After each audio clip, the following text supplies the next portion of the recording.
Good morning, Wildcats. Happy Friday. Welcome back to a great day of learning, a great end of a great week of learning. We are technically already 3 weeks into this 9 weeks and into the semester. So I need to make sure that we're getting the work done. We're doing our best. Next week again is I Learn Checkpoint. This morning, after these announcements, I will be meeting with the 7th grade. 8th grade will have SPA. 6th grade will be doing Be Good People.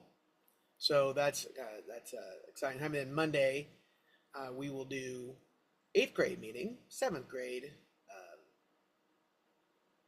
will be doing Be Good People, and then we'll do the SPA for 6th grade, and then we'll start the You Matter work on Tuesday, and we'll go You Matter all the way. Well, You Matter all the time, right? But we'll do the specific week for You Matter will be next week. Okay. So let's get to our announcements today.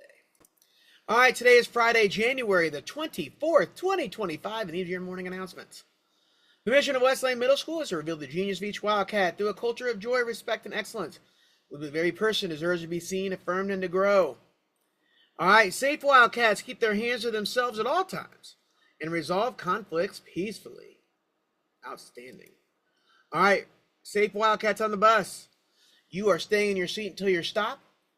You're not yelling or making loud noises. You're following the driver's directions, and your phone should play sounds only through your headphones, not through any speaker, and not through just like letting it fly naturally. Remember, riding the bus is a privilege which can be taken away, and this does count late buses, and it does count buses in which you're traveling to games on for all my athletes or competitions for all of my music and academic teams. So anytime you're on the bus, these rules apply. Okay? Respectful Wildcats use respectful words when communicating to any person. Responsible Wildcats have their IDs around their necks, have their binders or agenda books and writing utensils, and they're filling out the agenda books. Hats and sunglasses are off, hoods are down. Phones, earbuds, the small ones, headphones, the big ones, purses and backpacks are in our lockers, and blankets stay at home. Responsible Wildcats also report to every class on time every day. 6th grade are going to shout out 6th grader. They've been doing a great job of that. 6th grade, keep that work up, please, and thank you. All right, today's a blue day with advisory and extended advisory. So we have advisory block 1, 2, 3 and lunch, 4 and 5. I Learn checkpoints are coming next week, number 2. All right, for math, your 6th graders, you are expressing or you're working on expressions and data analysis. We're going to have the properties of operations, identity, inverse, commutative, associative, and distributive. I can remember that from middle school math, and that was forever ago. Multiple variable equations, graphical representations. You're going to work on equations and inequalities. I saw that the other day in 6th grade math. Substitution with equalities, solve equations with non-negative rational numbers, and write inequalities with rational numbers. In 7th grade math, it's slope, and linear functions, graph a line based on a slope and solve for slope.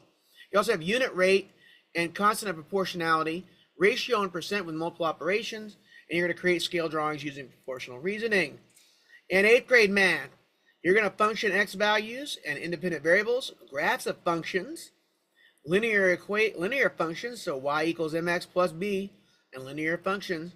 Don't mess up these or else your numbers will come out wrong. Nonlinear functions, comparing and contrasting functions, and property of functions in different forms.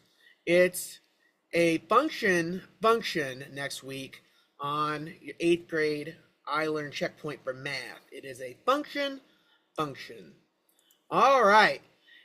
7th and 8th grade students, if you're interested in coming to our Japanese 2-day language lab on this week or next week, or our Latin in 2 weeks, go ahead and sign up here at tinyurl.com, MSDWT Language Lab.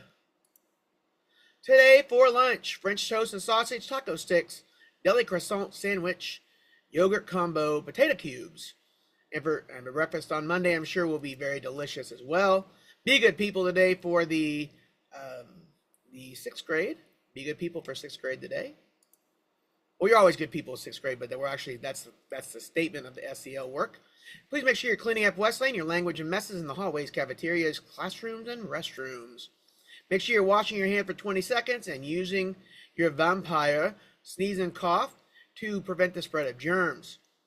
How about the life of Dr. King? We did promise you this week. We're going to get into the 60s now. So in 61, in November, the Interstate Commerce Commission banned segregation on buses. This is because of the work of Dr. King and the Freedom Riders. During the spring of 1961, students from the Congress of Racial Equity started the Freedom Rides. They did this to end segregation on buses and stations like Greyhound. They faced violence along the way from Washington, D.C. to Jackson, Mississippi.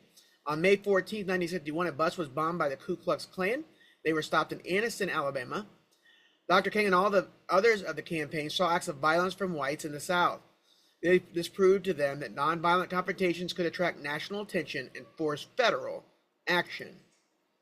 On Good Friday in 63, April 12th, Dr. King was arrested with Ralph Abernathy for demonstrating without a permit. And then on April 13th, the Birmingham campaign begins. This would prove to be the turning point to the end of segregation in the South. And then during this time, too, he wrote a letter from Birmingham jail. On May 10th, the Birmingham Agreement is announced. The stores, restaurants, and schools will be desegregated. He led 125,000 people on a freedom walk to Detroit because, listen, just because it was the South, not the South, it was still not a good place, and there was still a lot of racism and segregation across the North as well. The March on Washington is held August 28th. It's the largest civil rights demonstration in history. There are almost 250,000 people in attendance. In this August 1963 March on Washington, King made his famous I Have a Dream speech. And then on January 3rd, he appeared on the cover of Time as the Man of the Year. He also attends the signing ceremony of the Civil Rights Act of 1964 in the White House on July 2nd. And during the summer, he starts to experience his first rejection by black people when he is stoned by black Muslims in Harlem. He's awarded the Nobel Prize for Peace on December the 10th. He was the youngest person at that time to receive the award. I believe he still is the youngest person. In 1965 and 66, he was arrested in Selma for the voting rights scandal, or voting rights demonstration. And then after President Johnson signed the Voting Rights Act into law, he started to turn his attention to poor blacks. And in January 22nd, he moved into the Chicago slum to show the living conditions of the poor. And then the King and others began to march against fear through the South in 66. And on July 10th, 1966, he starts a campaign to end discrimination in Chicago. So we will talk next week about the late 60s and his ultimate assassination in Memphis. All right, on dress code at Westlake, make sure when during the wintertime, anytime, we're not wearing sleepwear, we're not wearing hats and hoods. We're sitting in our correct tables and facing the center and having our ID in the cafeteria, making sure all the trash and trays are off the floors and tables. Actually, that is beyond it. Mr. Roberts had some great ideas about that, and that's working. Also, you don't get any passes in the first 20 minutes or last 2 minutes of class, and all passes out for the restroom are 5 minutes or less. Bell does not dismiss you from class, your teacher does. Breakfast student, now we're starting to have issues with this. You're reporting directly to the cafeteria off the bus. If you go to your locker, that eliminates you from having breakfast. It just does. We're coming right off the bus because that's how our timing happens for anything. Also, too, if you get your food by like 9:20, 9:21, you're not going to get a pass. You're not getting a pass. Don't ask for one and just go. If you're not going to go, we're going to, you're out for a week from the breakfast time. So we're going to keep doing this kind of shenanigans. We're going to go ahead and just say you don't eat breakfast, period. If your parents want to come in and complain, they can come in with you and eat, then take you to their first period class or second period class or whatever class because you are not doing the right thing, what you need to do. All right, all food should be in the cafetorium. No food should be eaten outside the cafetorium. And you must have your ID to receive a hall pass and check out library books. All cell phones are in your locker between 9:25 and 4:25. They'll be taken if they're seen or heard. And if you're going to use your smartwatch like a phone, we'll treat it like a phone as well, and we'll take it and your parents can come pick it up. Don't forget our motto, Cada Wildcat, Cada Dia Mejora, which means every Wildcat every day gets better. We will see you throughout the building. Have a fantastic Friday, everyone.